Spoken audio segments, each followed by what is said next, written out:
আজকে আপনি ব্রিগেডে বক্তৃতা শুরু করছেন বাংলায়, শেষ করছেন বাংলা ভাষা দিয়ে। এই বাংলা আপনার বিজেপি রাজ্যে গিয়ে কেউ যদি বাংলা ভাষা উচ্চারণ করে তাকে লাঠি দিয়ে মারতে আসছেন, থুতু চাটাচ্ছেন, পুশব্যাক করাচ্ছেন, বলছেন বাংলা বললে বর্ডারের ওপাশে পাঠিয়ে দেব। বাংলা বলা মানে অনুপ্রবেশকারী, ঘুষপেটিয়া। আজকেও আপনি দাঁড়িয়ে ওখানে বাঙালি মাত্রই অনুপ্রবেশকারী, ঘুষপেটিয়া বলেছেন। এই যে এসআইআর হলো, 63 লক্ষ নাম বাদ দিলেন, 200 বিএলওর কাছাকাছি অন্তত মারা গেল। এই যে তারা মারা গেলেন, এই পরিবারগুলোর হিসেব, তার পাশে একমাত্র এসে মমতা বন্দ্যোপাধ্যায় এসে দাঁড়ালেন। মমতাদি তাদের পরিবার পিছু একটা করে চাকরি দিলেন। আপনি বলুন, ওইসব চাকরি আপনাদের দিতে হবে না, আপনারা দিতে পারবেন না, আপনাদের সে মনের জোরও নেই, মনের সে উদারতাও নেই।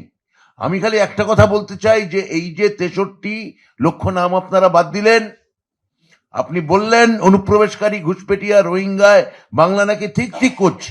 63 লাখ লোক বাদ দিলেন, এই 200 জন বিএলও মারা গেল।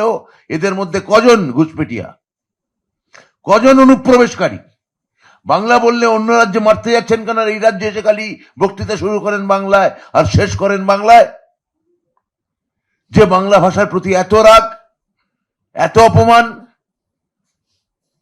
কেন? বাংলা বা বাঙালি নিয়ে এই সমস্যাটা কোথায়, এটা আমি জানতে চাই। আপনি জেনে রাখুন, আজকে আমি জানি না আপনি কততম বক্তৃতা দিলেন, কিন্তু আপনাদের গণমাধ্যমদের বলছি যে কিছুদিন আগে আন্তর্জাতিক মানবাধিকার একটি সংস্থা, বিখ্যাত সংস্থা, তারা একটা প্রতিবেদন বার করেছে, হিউম্যান রাইটস ওয়াচ। তারা আমাদের দেশের প্রধানমন্ত্রীর 173টা বক্তৃতা খুঁটিয়ে খুঁটিয়ে দেখিয়েছে। তার মধ্যে 110টা বক্তৃতা হচ্ছে বিদ্বেষপূর্ণ, মাইনরিটিকে ছোট করা এবং প্রধানত মানব বিরোধী। ওদের যে এশিয়ার যে ডিরেক্টর এলিয়েন পিয়ারসন, তিনি বলেছেন যদি এই ধরনের বক্তৃতা আরো যদি ভারতবর্ষ জুড়ে চলে, তাহলে ভারতবর্ষ নিঃসন্দেহে ফ্যাসিজম থেকে মাত্র 1 স্টেপ ব্যাকওয়ার্ড, মাত্র এক ধাপ দূরে।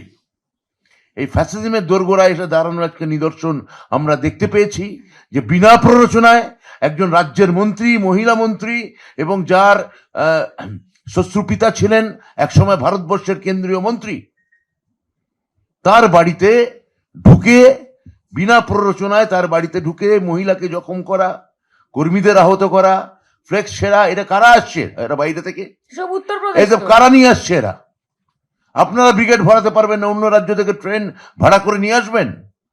আর যারা আসছে আমাদের পশ্চিমবঙ্গ থেকে, যারা আজকে ব্রিগেডের কাছে অর্ধেক লোক বলছে আমরা দিদির যুবসাথী পেয়েছি, আমরা দিদির কন্যাশ্রী পেয়েছি, আমরা দেখতে যাচ্ছি এখন প্রধানমন্ত্রীকে।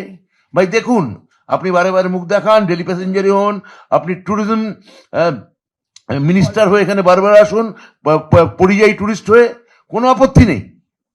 কিন্তু যে ঘটনা আজকে মাননীয় শশী পাঁজার সঙ্গে ঘটল, তা নজিরবিহীন, তা পূর্ব পরিকল্পিত, এবং এই ধরনের একটা নির্মম ঘটনা যে কোনো রাজ্যের, অঙ্গরাজ্যের মন্ত্রীর বাড়িতে ঘটতে পারে, এটা আমাদের ধারণার বাইরে। আমি এবার গণমাধ্যমদের কাছে যাব, আপনাদের যে প্রশ্ন এক এক করে করবেন। আচ্ছা, আপনাদের একটাই অনুরোধ, সেটা হচ্ছে যে কাকে করতে চাইছেন 3 জনের মধ্যে, সেটাও বলে দেবেন। বিজেপি বলছে প্রথমে তাদের গাড়ি আটকানো হয়েছিল গিরিশ পার্ক মোড়ে, তৃণমূলের দিকে তারা ইঙ্গিত করছেন, তারপর তারা প্রত্যাখ্যান। বিজেপির নেতারা কি বললেন দেখুন। মিঠুন চক্রবর্তী কি বলেছেন আজকে দিদির সম্বন্ধে, মমতা বন্দ্যোপাধ্যায়ের সম্বন্ধে? 2021-এ আপনি ভাঙা পায়ের ইলেকশন করলেন, এখন কি আপনি আইসিইউ থেকে পার্টিকে লাইফ দেবেন? এরা বিজেপির নেতা, এদেরকে কর্মীরা ফলো করবেন, এই আদর্শে ভূষিত হবেন তারা? তাহলে মিথ্যে কথা ছাড়া আর কি বলবেন? জিজ্ঞেস করুন তো, সাহস আছে ওদের? ফ্লেক্সটা ছিঁড়ল কেন? বয়কট বিজেপি, ফ্লেক্সটা এত কষ্ট দিয়েছে তাদের। এবিপি আনন্দ, এগিয়ে থাকে, এগিয়ে রাখে।